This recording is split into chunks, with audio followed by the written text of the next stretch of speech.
first of all, let's give it up to DJ Spade. Woo! DJ Spade. Yes. Living my whole college life, okay? My whole college life. I'll drop the aces, the bombs, the fire Hey. flames. Everyone, DJ Spade, my brother and friend, y'all go follow him, book him. He is the DJ of Nashville, Tennessee. Yes, next time you gotta have us gangster walking. You gotta represent for Tennessee. We need some violent G next time, Spade. Yes, he is representing. Hey, you already know. 101 The Beat Jams, 92Q. DJ, before you leave, did you want to say something, Omar? DJ Spade. He can't hear me. Thank you so much. Yeah, I could say something, man. I really appreciate, you know what I'm saying, you doing this and everything. And then also, I mean, this is really, I really enjoy what you've kind of put together as far as with the panelists and everything. And, you know, best of luck to you, Camille. You know what I'm saying? You've been doing your thing. You know, we talk. So I'm really proud of you on what you put together with an excellent group of ladies and also an excellent group of men. So continue on that path and, you know, just continue. And once again, thank you for having me, too.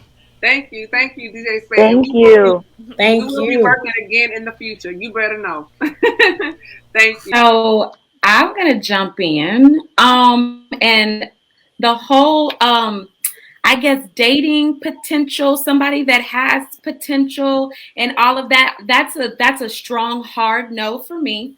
And the reason why is because this is my thing about potential. We all have potential. Okay, we all got potential to be a millionaire. We all got potential to be the president of the United States. We all have potential. But if we never live up to that potential, then what is it? It's nothing. And so my thing about it is that, you know, it's one thing like, okay, let's take Michelle and Barack Obama. When she met him, you know, because everybody want to have the Barack and Michelle relationship. We have to understand where Barack and Michelle were when they met. No, he was not the president at that particular point in time. Okay, but he was working towards that. He was into politics. So therefore his potential was really high. Now, if you meet, you know, whomever, and they are just laying on their mama's couch, right? They got potential to be the CEO of Amazon, yes, but they laying on their mama's couch right now. So this is my thing about potential. If they never reach their potential, are you okay with where they are at currently?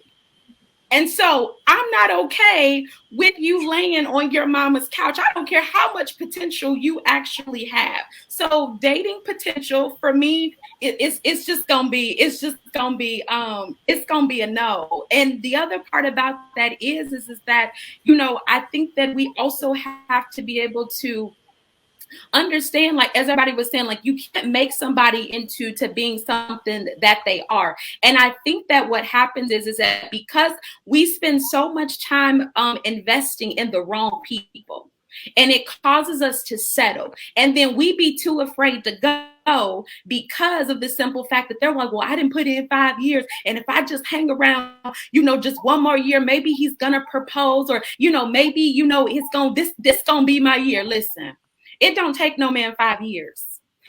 And if he has not figured that out by year 5, if you are his wife or his girlfriend or all of that, then at this particular point, you have now just settled. And you have allowed yourself to invest into somebody that is not investing in you. So I think that we need to, you know, look at the facts of what they are. We need to see the red flags for what they are. They flying all over Facebook. If you don't know what the red flag is, go down your timeline. I'm sure that somebody has posted a red flag for you.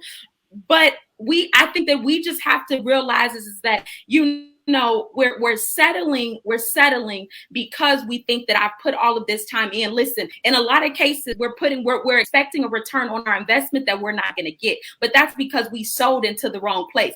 You got to sow into the right person in order to be able to reap, you know, the harvest of what you're looking for. Some of y'all are sowing into dead people and into dead ground, and that's why you're not getting nothing out of it. I'm gonna go ahead and mute my mic because no, keep talking. I'm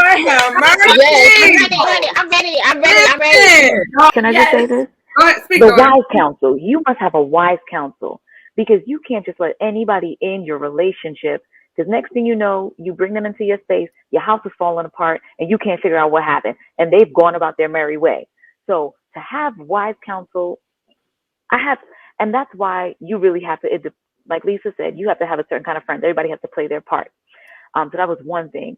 Secondly, I feel like I think oh my gosh, you just mentioned something, and I feel like it was along the lines of, to me, I'm thinking about personal development, because if I want all of these things and I'm not seeing them, like Camille said, it's a reflection of me.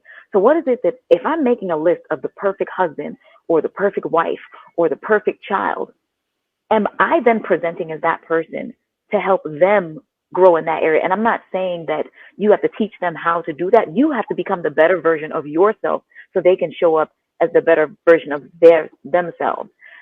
And that's, I find that a lot of times when I do this with friendships, I do this with my marriage, I do this with my child, I do this with family, I always try to overstand. My husband says overstand instead of understanding, because it's just like just reaching the bare minimum.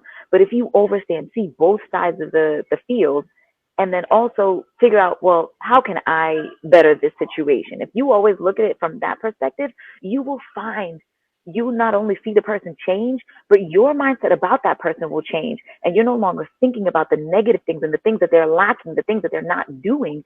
And you're saying, oh God, I'm so thankful that he's so obedient. I'm so thankful that he's so this and that and the third.